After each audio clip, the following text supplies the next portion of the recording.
le boulanger, c'est le dernier tissu économique d'une commune, et on le voit aujourd'hui, il y a trop de communes qui pleurent le départ de leur boulanger, donc vive l'artisanat, vive les artisans boulangers.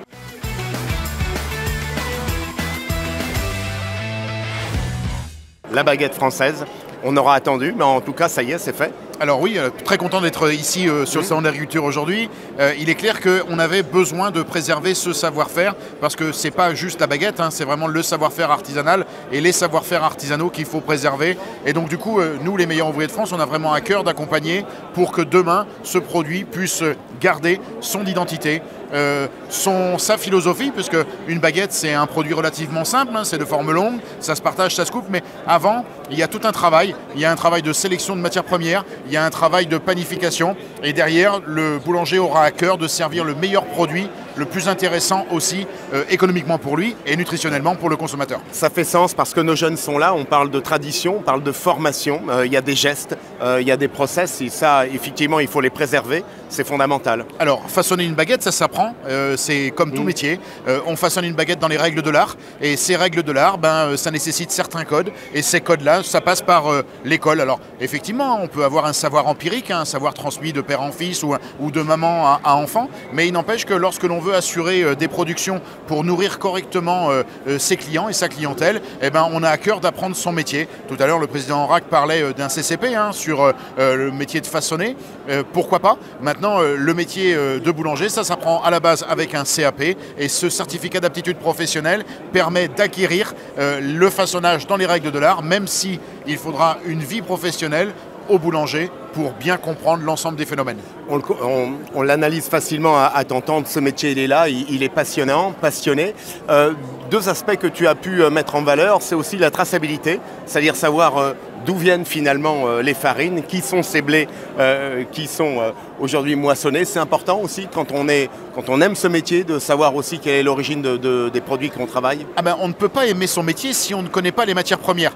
Y a un blé, c'est vrai que ça ressemble à un autre grain de blé, mais quand on sait d'où il vient, quand on sait qui l'a produit, quand on sait comment l'agriculteur aura mis à cœur tout son ouvrage pour avoir le meilleur rendement possible en ayant utilisé le moins de produits phytosanitaires possible, sans forcément tomber dans le côté label et autres, il n'empêche que l'agriculteur aura à cœur de bien faire son travail, le meunier aura à cœur de bien faire son travail, et maintenant, il faut que le boulanger ait aussi à cœur de bien faire son travail et que le client comprenne que toute cette chaîne de respect, elle est très importante et elle va jusqu'au produit final et c'est ça le plus important.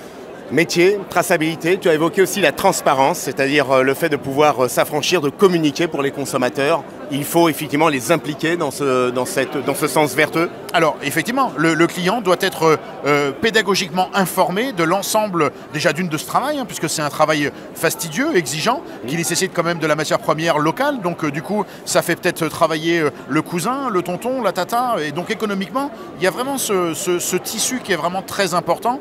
Et donc du coup, le consommateur, sur n'importe comment, il n'est pas dupe. Aujourd'hui, dans une société hyper communicante comme aujourd'hui, le consommateur, il va regarder sur Internet et il va se renseigner. Il va se renseigner avant et puis il va s'enseigner pour essayer de confronter ce qu'on lui a dit. Donc du coup, pédagogiquement, on doit aussi former cette jeunesse de demain sur comment acquérir les mots-clés, les mots qui permettent de mettre en sécurité le consommateur. Parce que le consommateur, aujourd'hui, depuis les différents scandales qu'on a eus, a besoin d'être sécurisé, d'être doudouné dans cette approche-là. Et donc, du coup, le boulanger doit être aussi la personne qui permet de assurer cette traçabilité, comme je disais tout à l'heure, une traçabilité positive, pas une traçabilité contraignante, juste une traçabilité pour avoir des entrants, des sortants, c'est pas ce qu'il y a de plus agréable, mais être en capacité de pouvoir dire, voilà, moi j'utilise un grain de blé, ce grain de blé il provient de là, et l'agriculteur, lui, déjà d'une, ce sera une fierté pour lui,